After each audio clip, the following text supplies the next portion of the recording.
Hello everyone welcome back to YouTube channel Badal sir classes. So आज start कर जाऊँ कौन ना दशम श्रेणी जो हॉलीडे होमवर्क रही तुमर तार संस्कृतर समस्त प्रश्न उत्तर आलोचना करवा।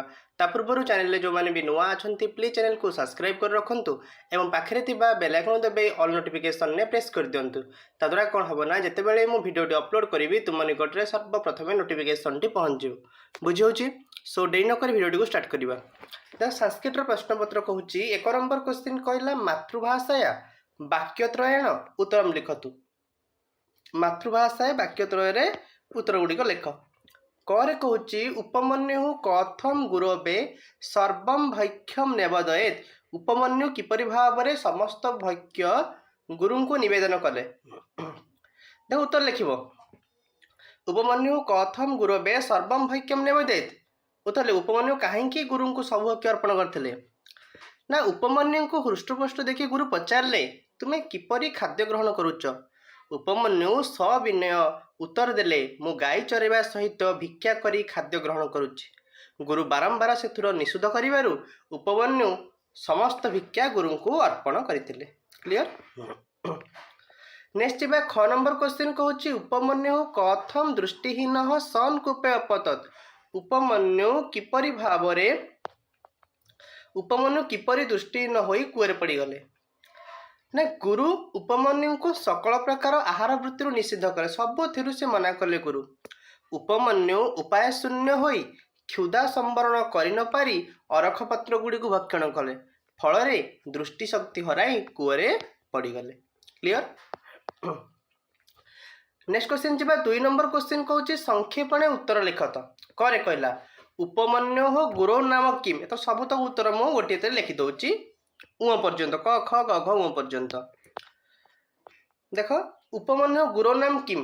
उपमन्युंकर गुरु नाम कौन थिला ना। उपमन्यु गुरु नाम थिला धौम्य ऋषि। उपमन्यु गुरु नाम कौन थिला ना धौम्य ऋषि। नेक्स्ट क्वेश्चन जीवा खरे कहूँ सायम उपमन्यु कुत्र स्थित्वा नमस्करोति सम। सायम उपमन्यु संध्यारे उपमन्यु केउठी रही प्रणाम करुथिला ना। संध्यारे उपमन्यु गुरु सम्मुखरे रही प्रणति करुथिले।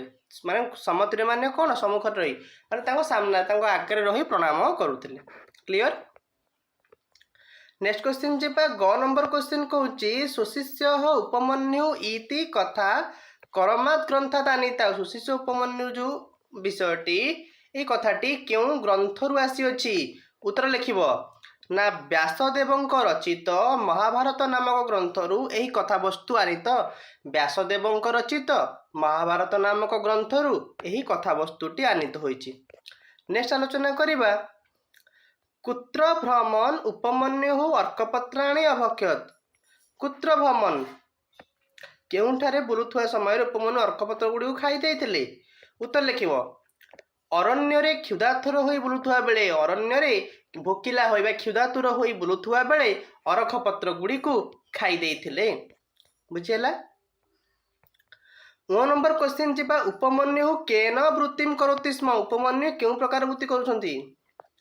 उत्तर लिखिब कौन ना उपमन्यु दिन रे गाई जोगी भिक्षाटन द्वारा आहार संग्रह करुथिले। उपमन्यु दिन रे गाई जोगी भिक्षाटन द्वारा आहार संग्रह करुथिला। क्लियर। एबे आलोचना करिबा 3 नंबर प्रश्न अधः प्रतिदिन पदानि व्यवहृत संस्कृत भाषा वाक्य रचयत। तले दिया जाइथिबा शब्द को व्यवहार करी वाक्य गठन कर। सब गोटे मुंडू कर दउची नाम। प्रथम आलोचना करिबा नाम लिखिब गोपाल नाम बालक पठति। नामक लगे वाक्य गठन कर गोपाल नाम बालक पठति। बिना धनम बिना जीवनम वृथा। धनम बिना जीवनम वृथा। सह पित्रा सह पुत्रः गच्छति। पित्रा सह पुत्रः गच्छति। एव सत्यमेव जयते। एव सत्यमेव जयते। इदम इदम कार्यम मया दुष्करम। इदम कार्यम मया दुष्करम। नामना सह नामना हरिहि। सह नामना हरिहि। तापर आसला रोचते रामाया क्रीड़ा रोचते। रामाया क्रीड़ा रोचते। तापर आसुछि नमः शिक्षकाय नमः शिक्षकाय नमः प्रति दरिद्रम प्रति दयाम कुरु दरिद्रम प्रति दयाम कुरु क्लियर। तापर एबे आलोचना करिबा देछि कि स्त्री प्रत्ययगत रूपाणी लिख द एगुड़ सबुर स्त्री प्रत्यय गुड़िक लिखिबा देख अजर स्त्री प्रत्यय अजा सूतर होची सूता शिष्यर होची शिष्या छात्र होची छात्रा गरिष्ठ गरिष्ठा दीर्घतर स्त्री प्रत्यय होची दीर्घतरा गुरुतमर गुरुतमा मतर मता जातर जाता दातव्यर दातव्या स्त्री प्रत्यय सरला। एबे आलोचना करिबा ट्रांसलेशन संस्कृत रे अनुवाद करिबा 5 नंबर करे कहूची शिष्यटी गुरु को प्रणाम करूअछि उत्तर कोन हबो शिष्यः गुरुम नमति शिष्यः गुरुम नमति। खरे कहला दरिद्र प्रति दया कर दरिद्रम प्रति दयाम कुरु दरिद्रम प्रति दयाम कुरु। नेक्स्ट क्वेश्चन जी ग नंबर क्वेश्चन प्राणायाम द्वारा शरीर सुस्थ रुए प्राणायाम शरीरम स्वस्थम करोति प्राणायाम शरीरम स्वस्थम करोति। घ नंबर क्वेश्चन जी उत्कल रे इंद्रद्युम्न बोला जाथिले लिखिबो उत्कले इंद्रद्युम्न नामा राजा आसीत उत्कले इंद्रद्युम्न राजा नामा राजा आसीत। मोरी समस्ते सुखी हुंतु उत्तर हो कोन सर्वे भवन्तु सुखिनः क्लियर। एतिकी थिला हमर संस्कृत प्रश्नपत्र आशा करूँ आपण मानक भिडियोटी भल लगी जदि आपण मानक भिडियोटी भल लगी निश्चित भाव में भिडियोटी को लाइक करो चैनल को सब्सक्राइब करो और मोस्टली सांग सहित शेयर करनियो। Thank you so much.